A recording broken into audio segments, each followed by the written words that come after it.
Hey Grant. Hey Ryan. Hey, Obsy. How's it going? Another beautiful day, my friend. There we go. That's true. That's true. We're already in record, so I don't want to put too much convo in for everybody to see. Even though I bet it's pretty juicy.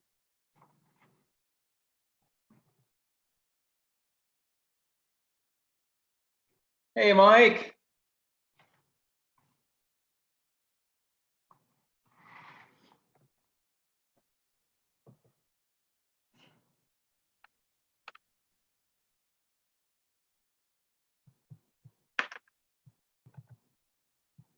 Hey Mike, how's it going?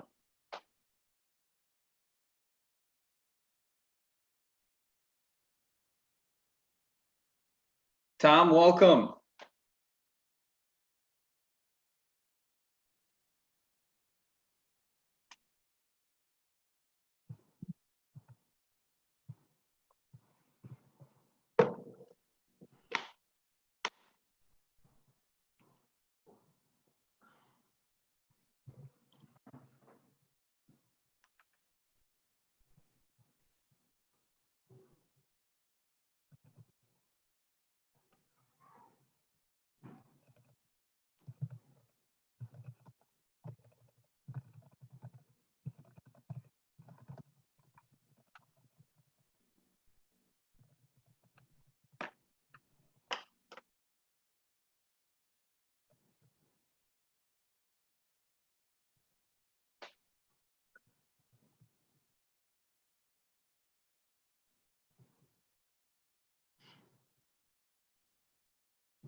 Well, good evening, fellas. Judging by my professionally timed back judge watch that we carry on the field, it is 8:01. So I know we're going to put this out there, and so hopefully some people come in and take it off the RAOA website at their own time or what have you. But as far as, I guess, first and foremost, I don't know who turned the clock here on 2020 and what they did, but just hope that you and yours are thriving and doing as well as you can, as well as all your loved ones and all those situations that we're thriving the best that we can. Definitely a different scenario, and some things such as this have come out of it. And this for us is an amazing tool. I've been involved in quite a few, and and some virtual football clinics and trainings. And so that's a tool that we can use, and it makes it pretty convenient for us. For me personally, on this platform, obviously we have a full house, so feel free to unmute at any time and just chime in. Obviously, we're going to get the most out of what you learn and what you want to know. But when this opportunity was presented, and maybe breaking it up into 4 different sessions and what have you, I knew right away, game clock, play clock. They said clocks, we need to do clocks. For whatever reason, I am extremely, what do I want to say, clock hypersensitive. And I don't know when it started. Maybe because maybe one of the first games I ever did, somebody was yelling, the clock's running, why is the clock running? And I'm like, yeah, why is the clock running? I don't know why, I don't know, kind of one of those things. But especially in the back judge world, we're facing that clock half the game. We're facing that clock for half the game, and we're going to be staring right at it. And that's something that we can do. I felt that's what I can do as far as being a good teammate, is I'm staring at this thing. I know what it's supposed to be doing or not doing, or what it should be doing. And so I just felt that's something that I can do. Obviously in the referee department, they have so many things going on in and out of a play that's something that I can take care of, and I can be nails on and make sure that we have it right. I've heard something within the past year that in every single game, somebody has the opportunity to be a game saver. And so I feel that that's something that I can nail down and know every single time. And whenever somebody else has penalty enforcement or an important spot to get or what have you, I can nail that down and we can be good to go. Also, in the most elementary of things, let's say on a given Friday night, we got whoever grandma's in the stands, she's watching the game, whether they're, that crazy dad who lives and breathes football, or their grandma and this is their first game they've gotten to for their grandson. Everybody knows there's a clock and it's visual to everybody, right? And I think for the grand scheme of things, the most elementary of observer knows that it's running at times and it's not running at times. And they might see, well, we have a play going on. It's running, that makes sense. I've been a part of plays where it hasn't been running, and yet we have people who are the most elementary of observers that know that it should be running. Last year I worked games in which it ran during an extra point try, right? If somebody knows that it probably shouldn't be running during that time, we need to know that it shouldn't have been, and we need to get it right. So I don't know, like I said, I've become very hypersensitive when it comes to the clocks, and I was all set to come in tonight and give the big spiel about meeting with the game clock operator and going XYZ, starting at the top. Here we go. This is what it's supposed to look like. This is what it's supposed to do, and whatever have you. Coming down from the State High School League office, just got some new mechanic things. And I don't know, Grant, were you somebody that met with the timer before the game, or how did it work for you guys? Yeah, we've always done that. We've met with the timer, and if there's a play clock too, went over the play clock, just a quick, 2-3 minute conversation as to what to expect, running time rules, hand them the sheet, and just kind of introduce ourselves and who to look for and who to watch. Perfect. And you kind of did that as a crew?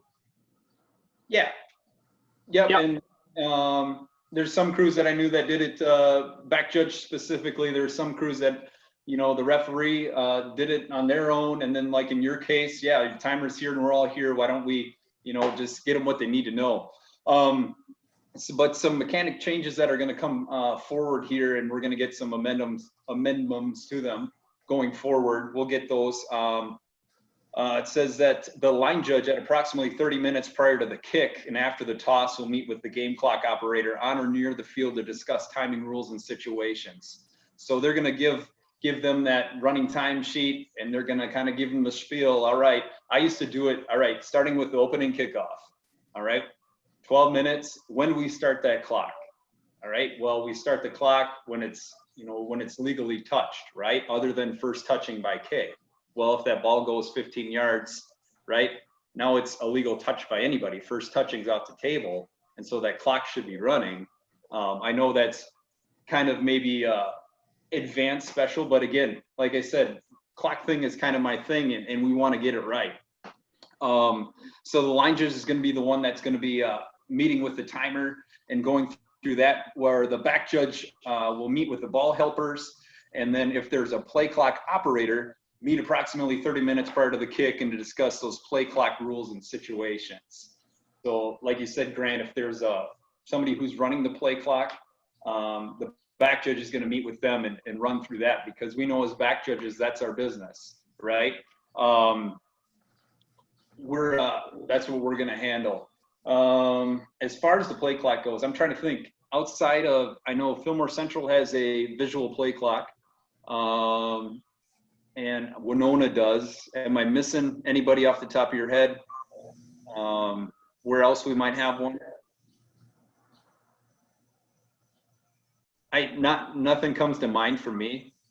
And on a personal note, that's okay with me. If, the more we can leave up to us, I just feel that's, better off, but good for them if they want to, have that there for us and to be able to utilize. But I'll bring up, I have a sheet here from, this came from some notes from Jason Nickleby last year, and I think I put these out. Let me see if I can share my screen. When the whole 40-25 thing came down last year, and he kind of had some brief notes to share, and I typed these up and sent them out. What do we got? Share screen. There we go. It's actually here. And when it comes to the play clock, like we said, we're in charge of this thing. So this is kind of both if there's a play clock operator and then if there's not, more so for us too. And so the first thing it says is that the play clock is defaulted to 40 seconds. And this is specifically too if it's on us. If we're keeping track of this thing, it says after the dead ball, either we have dead ball, end of the runs here, incomplete pass, that's a dead ball.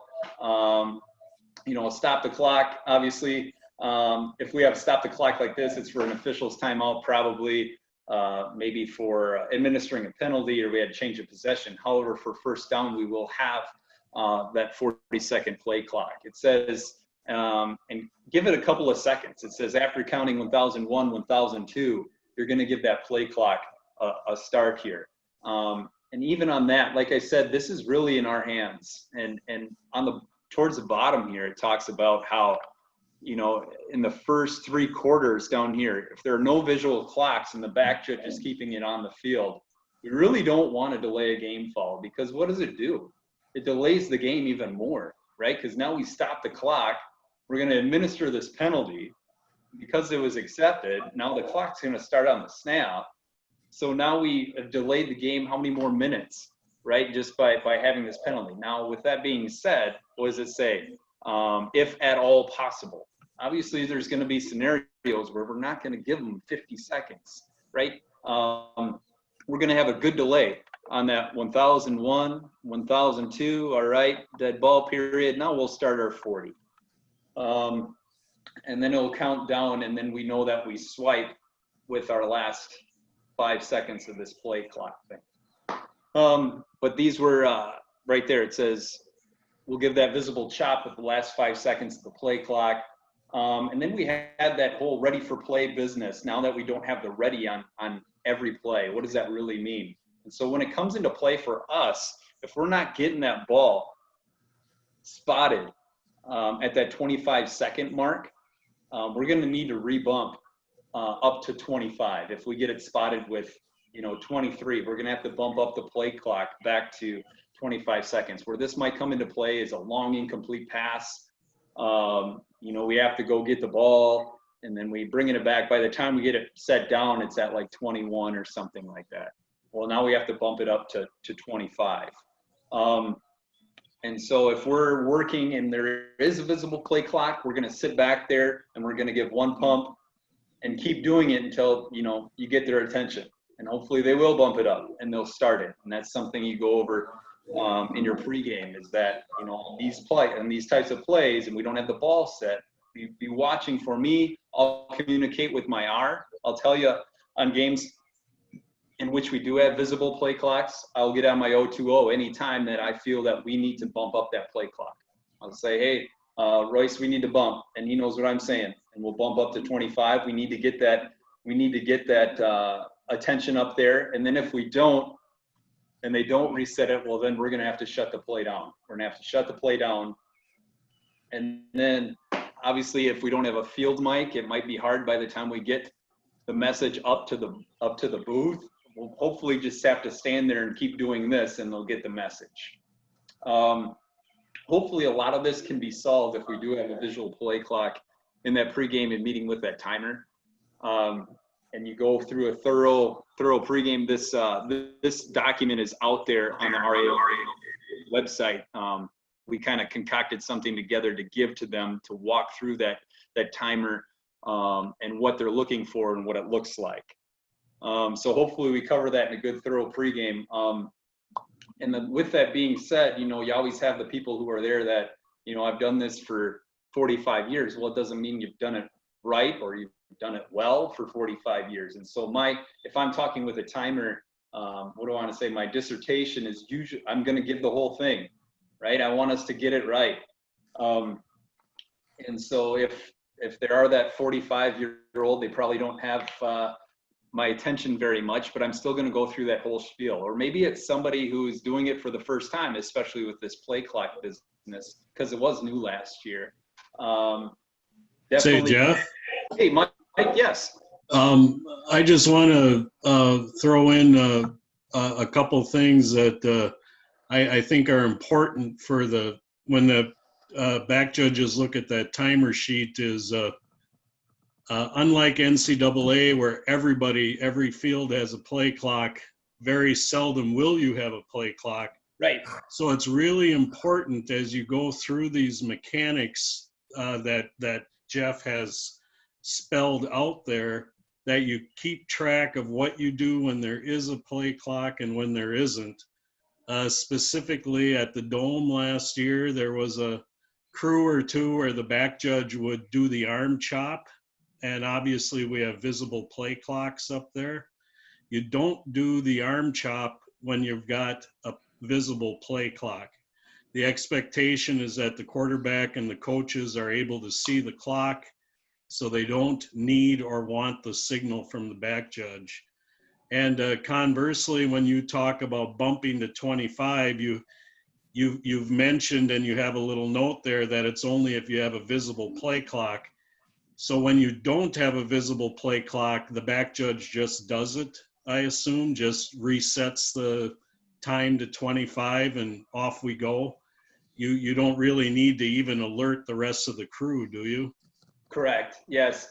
And that's a thing too, where if you're using, those fun ready refs that do the timing for you, at what point are you going to know that you're actually at 25?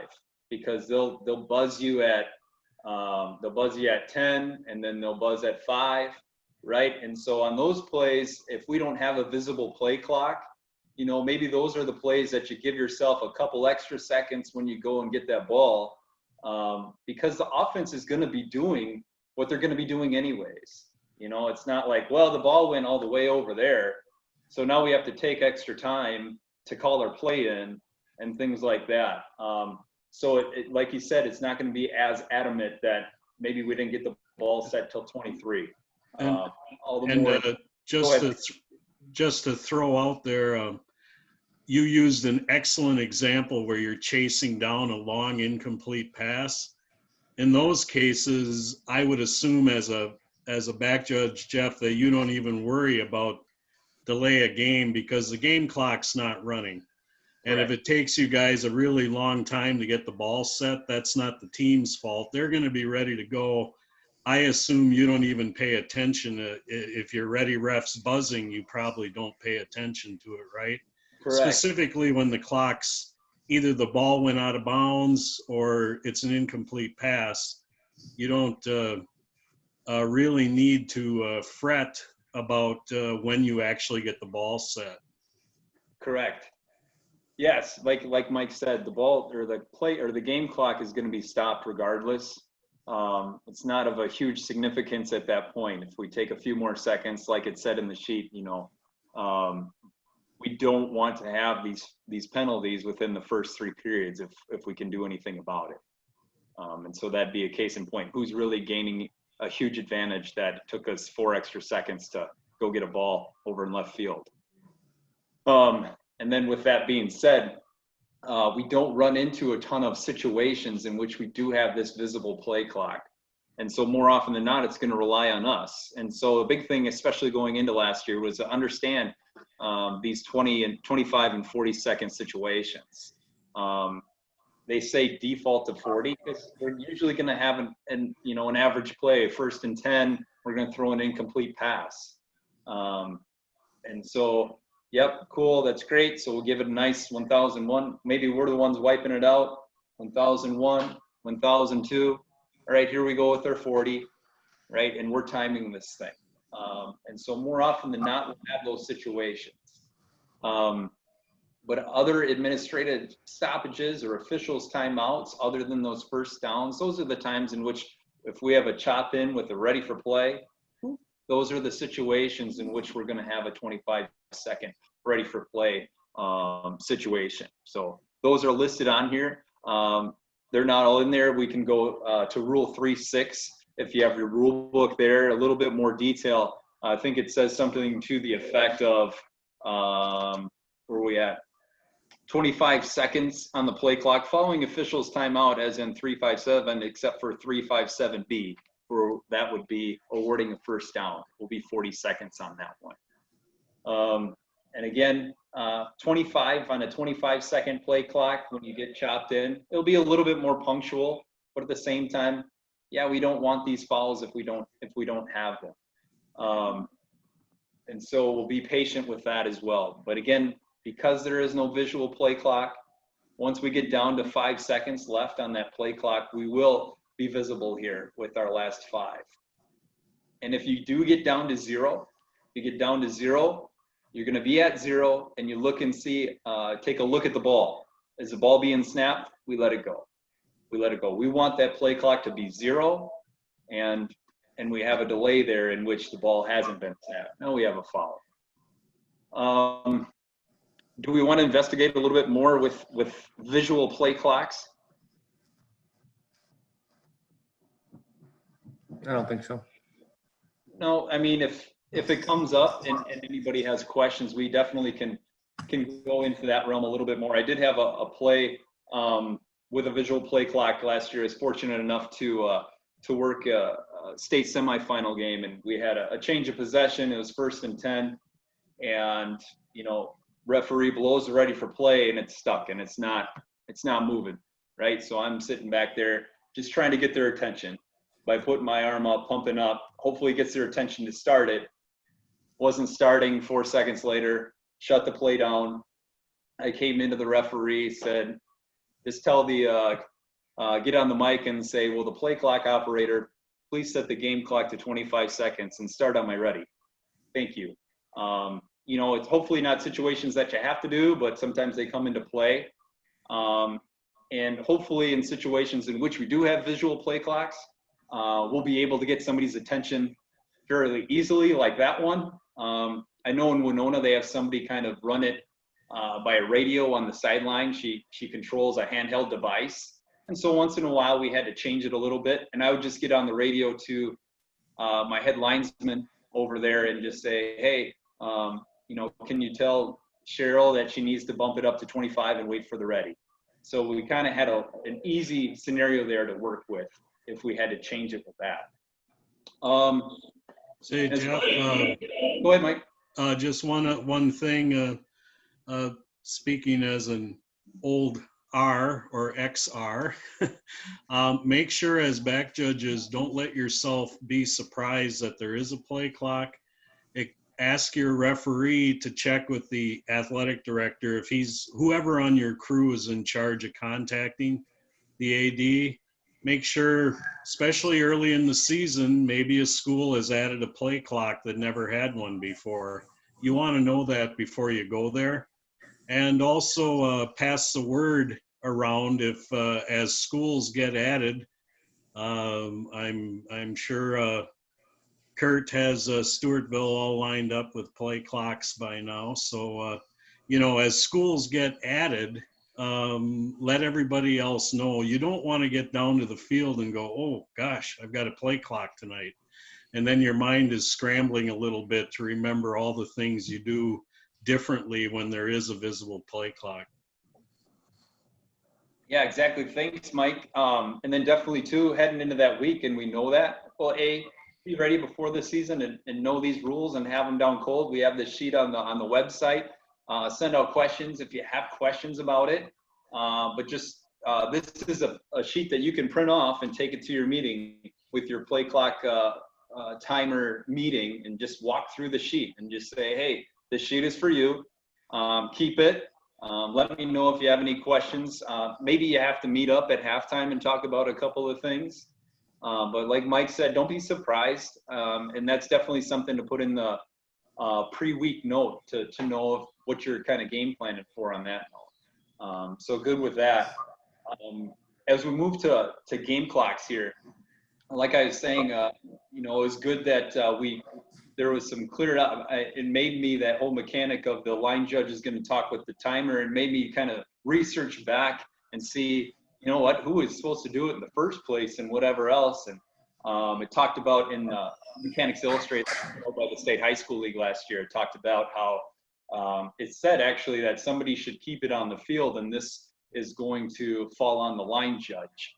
So if we were to have a clock malfunction, a game clock malfunction on the field, it says the line judge has these duties. Last year, I think in the first week we had 1 or 2, and then the second week we had 1 or 2 go out. I've worked games where game clocks have malfunctioned either before or during the game. It's something that we need to be prepared for going into that and have that taken care of.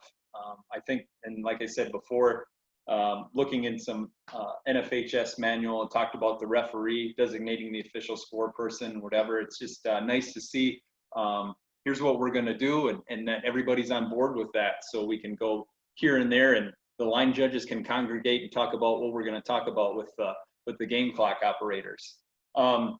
With that being said, we do have timing issues within the game that the back judge is going to take place and take care of. The intermission between the first and the second period, there's a minute, official timeout there. We're going to time that after we raise that ball after the period. So we're going to time that minute, let teams know after 45 seconds that the ball will be ready for play in 15. We have those situations. And then hopefully too, we talked with the game timer, halftime timing there, make sure that the clock runs out. And then we're going to have an additional 3 on top of that. But just the overall clock awareness. I was fortunate enough to work with Mike a few times through the years, and I know he mentioned a few times to assume that my mind is going to go blank when it comes to clock status, right? Referees administering penalties. What do we got? What is it? 2nd and 8. All right, we're going back here. Wait, what was the result of the play? And he said, just assume that my mind is going to go blank knowing where we're at or what we're supposed to be doing or what the status of clock is. And what that was really doing was making sure that the rest of us were in the game, right? And that we're all checking with each other, and clock status is this, and this is what it's supposed to be. You look around every single time, even after a first down, I'm in the back. I'm 20 yards behind the defense, and I'm twirling my finger like this to my referee. Right? Even on a 3-yard run that got a first down. Why? Well, I'm in the game. Maybe my referee forgets, or maybe I'm sitting there just twirling my finger and wondering, why am I still twirling my finger? Well, he hasn't blown the ready for play to wind that clock. Now, granted, we have this 40-second play clock now, and there's kind of a silent ready when that ball's been marked to wind the clock when the umpire has the ball, but we still need to get that clock wound, right? And so there are going to be times in that game, and even with myself, where I will check, and I think I know that clock status, and I'm sitting there, have my arms crossed down low like this, stay dead clock, and everybody else is, no, we had a run that ended there. Okay, we need to wind this up after we administer that holding penalty. And so just knowing that, and I felt that's such a way in which I can be a great crewmate. I had a situation, a play last year. Unfortunately, we had tenths of seconds on the clock in this game. And I think it was about 19.7 seconds left in the first half. Well, what happens? They try and throw a bomb that's intercepted and weaved in and out all the way back down the field. Well, now as we go back down the field, I'm facing the clock. I'm watching blocks. I have no idea when the runner is down, but all I hear is whistle. What do? Check the clock. 0.7 seconds, and it drizzles out. And it's like, oh my goodness, great! All the greatest things in the world that can happen here. Of course, tenths of seconds. We don't want them on the clock. If they happen to be on the clock, because they can't take them off. If it says 0 point something, this isn't basketball. It's 0 seconds. But fortunately, because I'm so clock, like I said, hypersensitive, I was staring at said clock with 0.7 seconds and watched it drizzle out. Whereas intercepting team's coach comes out and says, no, there's 2 seconds. There was 2 seconds on that clock, right? And what was the first thing that we said, when that runner went down and the play is over? Did somebody see the clock? I said, I saw 0.7 seconds and it drizzled out to 0. All right, so 0.7 seconds is 0 seconds. And so we had facts to talk to the coach about, right? It was nice too that the official timekeeper came down at half and said, hey, when you put your hand up and you blew the whistle, it was 0.5, so I just let it run out. Yep, good, thank you. That makes our job a whole lot easier in that scenario if we're gonna have tenths of seconds to be able to explain that fact. But those things come from habits, right? If we have a false start at 9:37 in the first quarter on a dead clock, and we're staring right at it, we know it's 9:37, and they snap it, and now it says, we had false start, and we had a snap, and now it's 9:35, right? And I noticed that. Wait, we had a dead clock, we have a dead ball foul. No time should have ran off this clock. Right? If you practice good habits, those are going to carry on. If you're not practicing that habit early on, when it comes to 0.7 seconds in the first half, don't expect to be able to get it, because there's times in this game in which time is so much of the essence. So we had facts there to be able to talk with coach about. What happens if we have bad habits and we come out and say, well, clock said 0, and he comes running off the sideline saying, no, there's 2 seconds on that clock. Well, what did you see? What did you see? We don't have any facts there, right? So that was an instance in which, right, it helped to be a crew saver, and I had a great look at that clock, and every single time that ball is going to be dead, I'm going to look at that clock, have that clock number in my head. Again, like I stated, fortunate enough to work state semifinal game, and coming out of a timeout. First off, I don't know how many crew back judges I have, or how many people kind of record the time after scores. I don't know. Show of hands. I do, but I find a time in which to do it. For myself personally, I need that kind of something to write down, so we have it down, and then it's more helpful for me to remember. But let's say we have a touchdown. Clock becomes dead, right? More often than not, we tend up writing that time down after the extra point.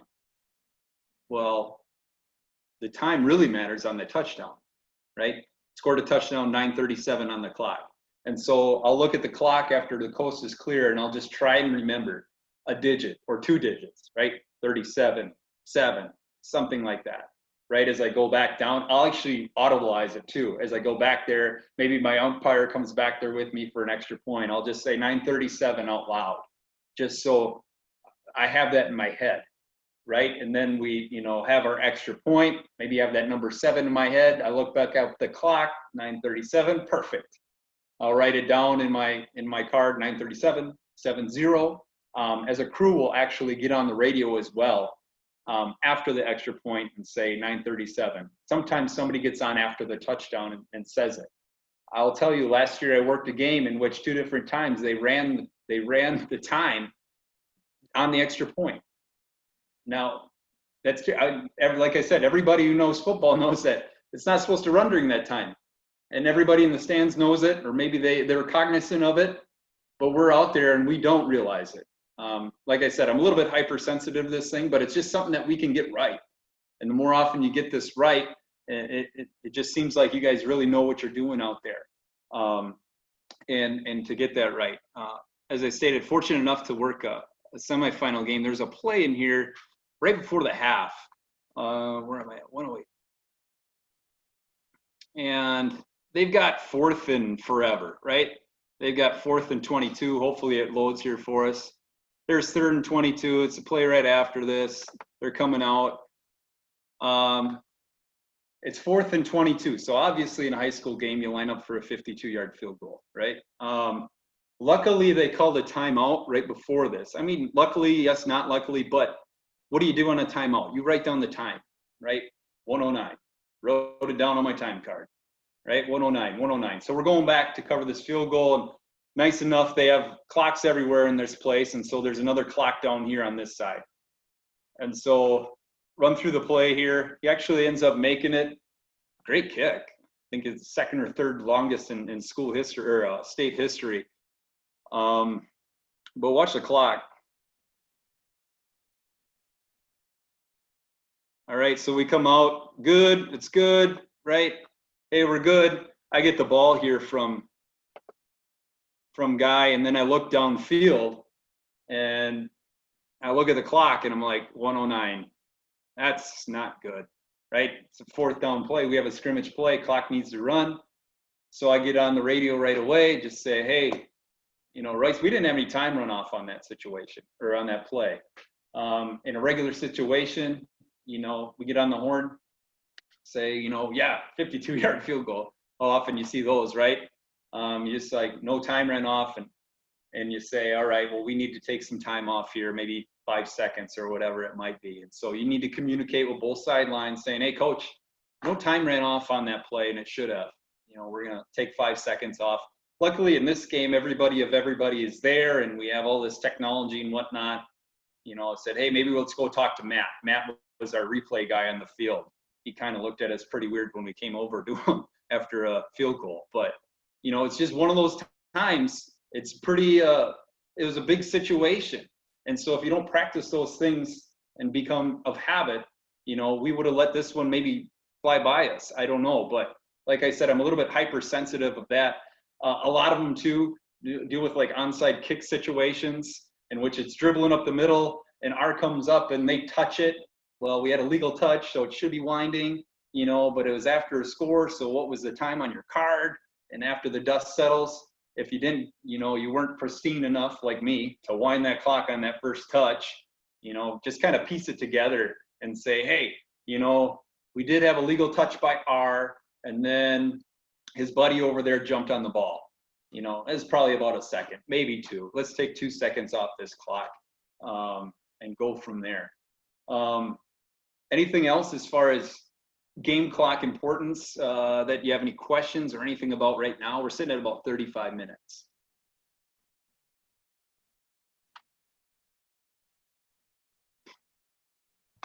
Might be a question for Mike, but they have the loophole still exists when we're towards the end of games and Team A is trying to run out the clock and Team B has an injury, and it's still 25 seconds, even though it would normally be 40 seconds under normal pretenses without the injury. Correct? I know that loophole exists. It's still on coaches to try and be sporting about that, but that still exists. Correct? I don't think they changed that.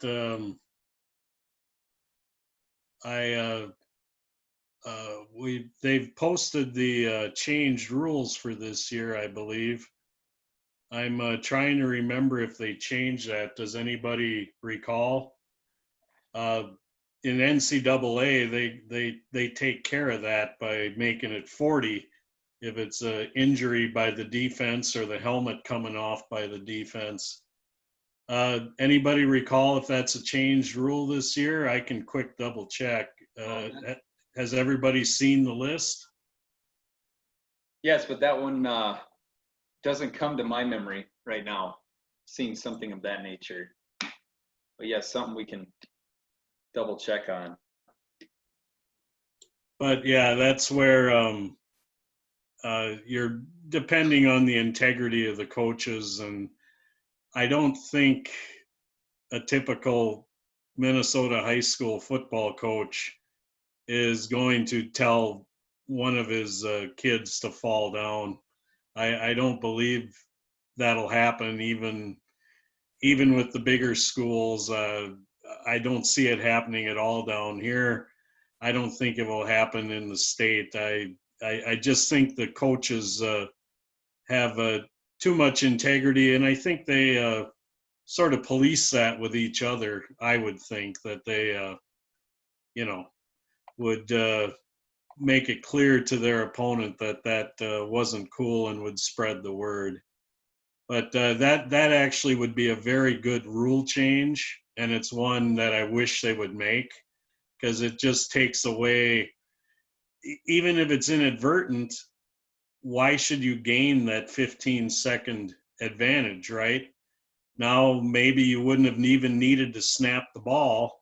It's fourth down and you wouldn't have even needed to snap the ball, but now you've got to, right? Because nothing else will save you. I think Ryan just, I don't know if Ryan doesn't have audio, but he just chatted that he thinks it was changed to 40 seconds. Okay. Yeah, I'm just reading it right here. 361A 1E. To eliminate a potential timing advantage gained by the defensive team, the Rules Committee approved the play clock being set at 40 seconds when an official's timeout is taken for an injury to a defensive player or a defensive player has an equipment issue. There we go. What was the last part? Has a what? An equipment issue. Okay. Well, Now, excellent. that could be faked. That could be faked more easily. Oh, my chin strap's broke. Correct, or the helmet coming off. So excellent question, and Ryan, thanks for stepping in there. I didn't have a chance to take a look myself. I'm glad you stepped up there, but that's an excellent change, and it'll be good for the game. Absolutely. And like even in the instance in which you had, Ryan, it would be an advantage, but now it's going to be an advantage for the offense. It's like, hey, well, that's your fault. Guess what we get now? Kind of a thing to kind of negate that actually happening. So yeah, definitely a huge, great change in that effect. And other things as it pertains to the clock, I would just really reiterate just knowing when that clock is supposed to be running and when it's supposed to be stopped.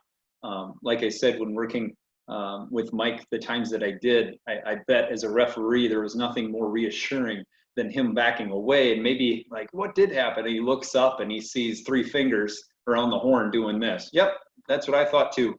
And that's a very simple mechanic. You're not hiding anything. It's only going to help with crew dynamics and communication within you. And maybe just like when you're doing the downs, hopefully you don't get monotonous with that. 2nd and 8, and you got and your line judge over here has 3rd and 8. You're like, oh wait, hold up now, right? And you can and you have a discussion about that to get on the right page. Same thing can work for the clock as well, to make sure that we all know what's going on here. Yeah, as a crew, you all own the clock and you own the downs. You can have a really great game going, but if you make a mistake on one of those, that's all they're going to remember. And you just got an F as a crew is what it boils down to. There is nothing more important when coming out of an administrative stoppage than making sure you've got the down right and the clock properly starting or stopped. There's literally nothing else should be on your mind as a crew, but making sure that we come out of this stoppage clean. If you do that, down after down after down, game after game, you take care of those little things, it'll help you take care of the big things. It really will. It's hard sometimes to convince your entire crew that you need their help, but Hobbsy put it well. It's real difficult sometimes as a referee to come out when you've tried to remember numbers and down and distance, and you come out and go, God, was that an incomplete pass? Was it in bounds? You need the help. Yep. So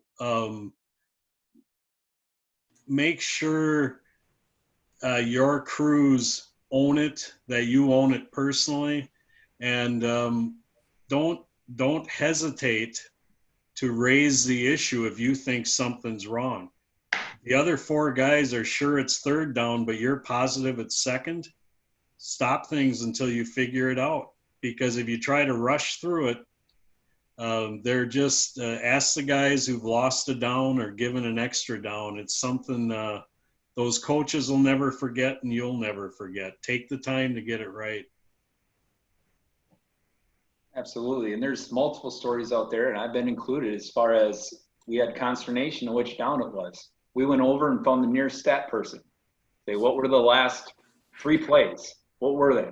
Just to make sure, like you said, you'll never live it down, to make sure that you have that right. And so, you know, it takes what it takes, but we're here to get it right. Get it right. With that said, we're at 8:43. I can be here all night. You might not want to, but if there's anything pertinent or pressing on your mind, throw it out there. We'll try and find you an answer. Otherwise, feel free to leave whenever. Ryan, did you see Tom's question there? Oh, I He's did not. wondering if that applies. That's the entire game, right? Not just the last 2 minutes, that rule change? Yeah, it doesn't say anything about when, so it's Right, yeah. the whole game. That would make sense, and that's the way NCAA is as well. It's the entire game. So, Tom, that 40 seconds for a defensive injury or equipment issue, that's for the entire game. Good question, because it reminded me of last 2 minutes of a half. Again, owning that clock. Once it gets to under 2 minutes, I'll get on the radio and say, we're under 2 minutes. We have foul options for the having this clock start on the snap. So I'll say under 2 minutes, foul options, and then I'll remind my umpire that you're going sideline to sideline. I'm not coming in for a relay to pyramid that ball in there. You're going to go sideline to sideline so we get that ball spotted. So thanks for the reminder, Tom.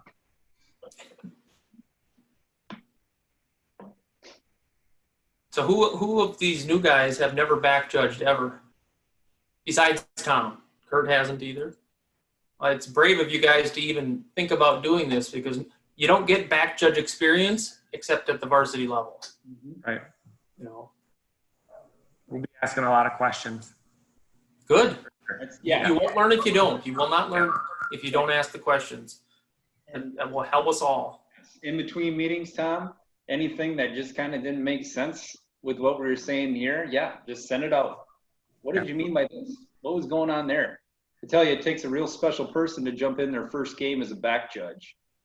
Yeah. I did it. It was interesting. It was interesting. But here we are. We're doing all right. Yeah, not to put the pressure on, Tom, but a lot of really smart officials think that the strongest guy on the crew should be the back judge. Uh-oh, that's not good. You know, we used to talk about it being the rocking chair and that kind of thing. But the fact is, the back judge, if you have, say, 10 crew-saving calls over the course of a year as a crew, a bunch of those should come from the back judge, because you're going to have the long-distance view. You're going to be able to see those late hits at the pile while the wings are focusing on the ball. You're going to have the in front of God and everyone calls in the middle of the field, deep downfield, where everybody's going to see what you're looking at and your flag comes out or doesn't come out. You're going to be dealing with the ball hitting 12 different players on a punt, and who's going to get the ball, and Ryan's going to come down and say, what happened? What'd you see? Yeah. So, hey, I hope you still want to do it after hearing all that, but you don't at all take the role lightly, just because you may feel like there's not much to do if you're in a game where it's a bunch of 2-yard runs. all of a sudden something will explode in front of you, and you're the guy who has to make the big call. Sure.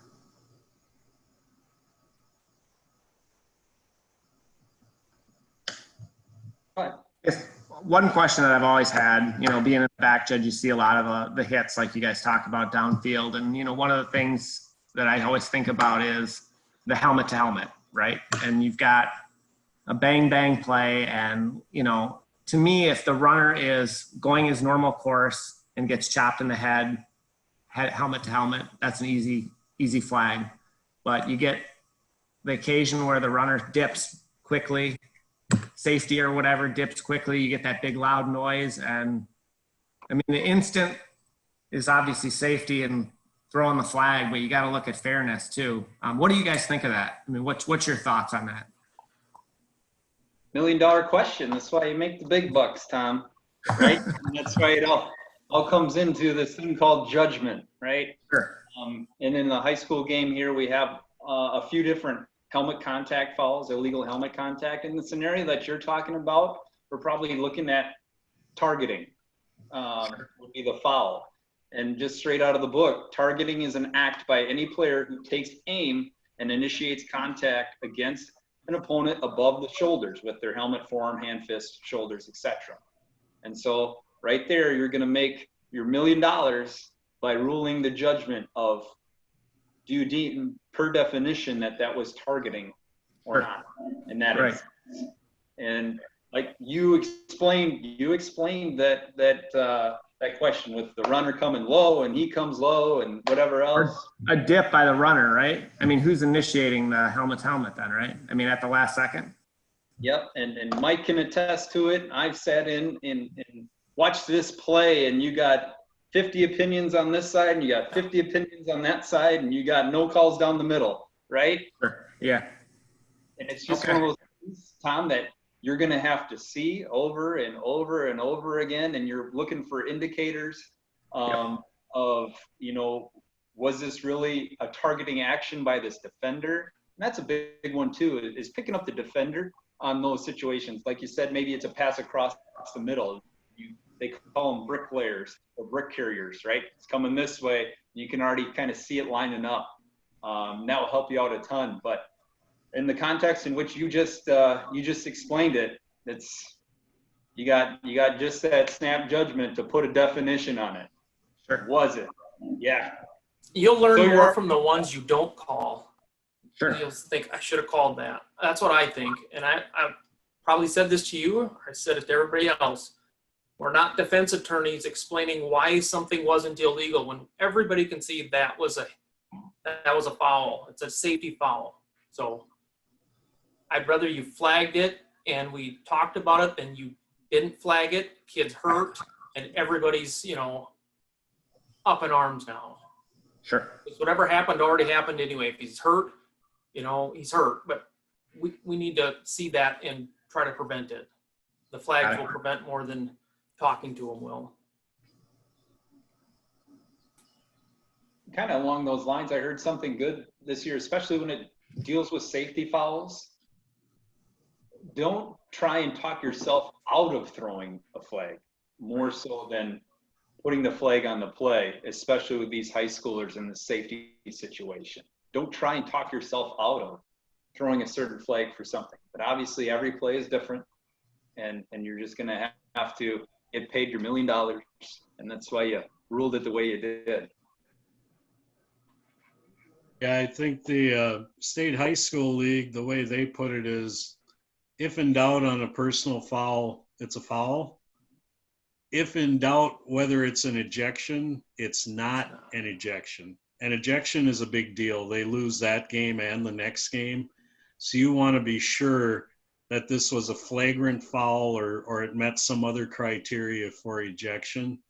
So bear that in mind. When in doubt on a safety foul, it is a foul. But if you're like, I don't know if that rose to the level of an ejection or not, then it's not an ejection. You don't want to guess a player out of the game. On the other hand, if you know darn well that's an act where he needs to go, he needs to go. So, but it's important to keep that distinction in mind. A great question, Tom. One that we still, this guy does this and that guy did that. What do you got? Yep. Still don't have answers to it. Sure. Anything else on the top of your mind tonight, Tom? I mean, I watched a lot of college and NFL, and that's kind of going to be a little bit of a crutch because, you know, there's some things in those games that aren't applicable to the high school game. So, True. Yeah. But at the end of the day, it's still football. I mean, we're playing at the highest level. If you're seeing things out there, I mean, the high school game's a slower version. Just watching and observing the game, it definitely can't hurt you.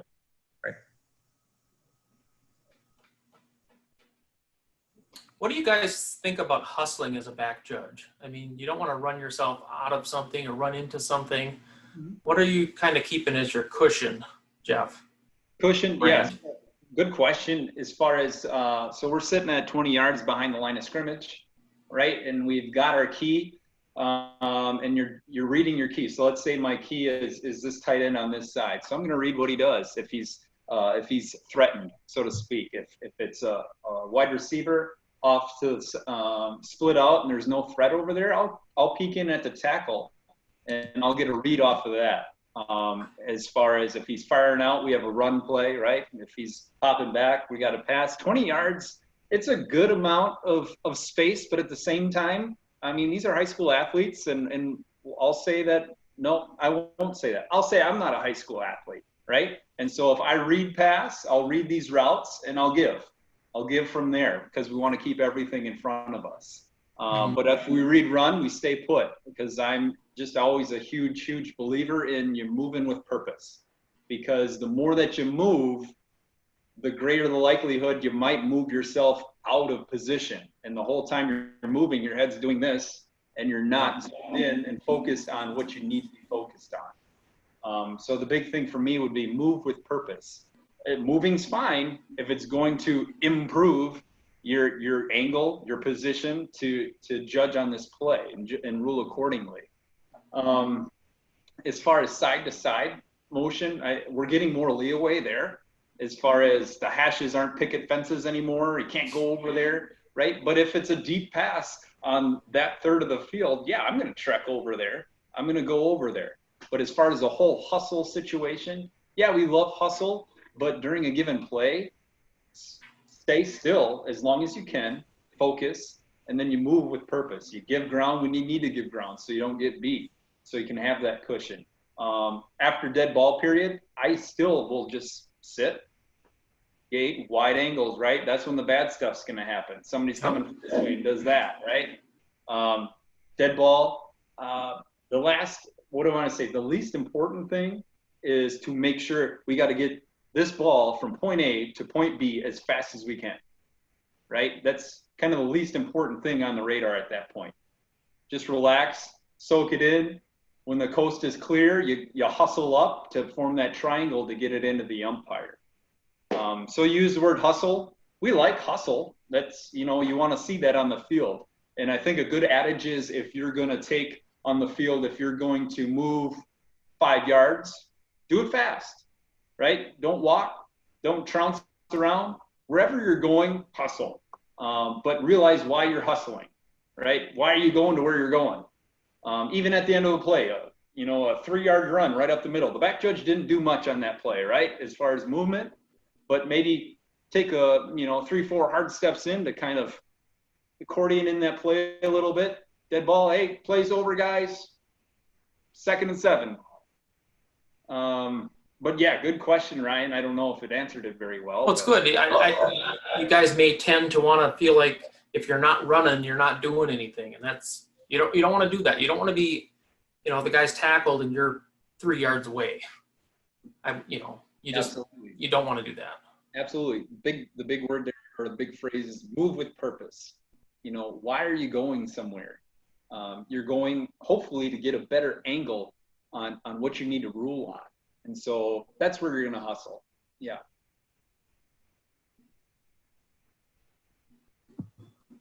Do you sag back more on like, let's say a 2nd and 30, I mean, you get into weird down and distances where there might be a long pass. Are you typically pulling back 5-10 yards, or are you just in your normal position? Are you saying, do I set up? Do I start differently? A little bit farther back, if it's, you're getting down to the last 50 seconds or something, and, there might be a long pass coming, or you're just setting up a little deeper, or if there's a long down and distance, or do you kind of stick with where you're supposed to be? That's an awesome question, Tom, and something that I've kind of heard a lot of through this off season more so, but in other years as well, is to be within the game, be inside the game, right? The situation in which you just mentioned, let's say team A is down by 1 and there's 27 seconds on the clock. It doesn't matter what down and distance it is, but they're on the other 30. What are they gonna do? They're gonna be passing. I might start maybe a yard, maybe at 21. I might start. I'm not going to be drastically deep. The only situations in which I'm really going to move from that 20-yard spot is, last play of a half, and they're at the 50, and I've got defensive backs that are lining up at 20, right? I'm going to take a few steps back to make sure that they're still in front of me. But you bring up a good question, and 2nd and 30 in our game, who knows? That's not always a heave-ho play call. Right? Maybe it's a draw. Maybe it's a screen pass. Right? Probably is. Right. And so just kind of think inside the game there of what's happening in this game right now. What are they going to do? Are they going to call a timeout? Do we need to be kind of radar up for that? And so that's a very good question. I don't set up really different at all, but I do know probably what they're going to do. And so that might, as soon as I get that pass read on 3rd and 12, I might start my back pedal a little bit sooner, things like that. But as far as setup, I'll only go a little bit deeper just to make sure that those defensive backs are still in front of me. But really good question. I think part of that, Tom, too, comes knowing your opponents too, as we get into games 5, 6, 7, 8, kind of knowing what our offensive and defensive tendencies are of each team, who's each team studs, what they're going to do. We'll give you a better feel for kind of what, not that we are anticipating what's going to happen, but teams do have their tendencies as to how they're going to run plays on certain. Spot on. Absolutely. A great question, Tom. Nobody ever gets behind you, right? Back judge. You're deeper than the deepest. True. And so maybe that means in today's age, I do need to start at 28 yards to make sure everybody's still in front of me. But we do the best we can with what we got. I've been working on my 40 speed, so. Backwards, 40? Yeah. Yep.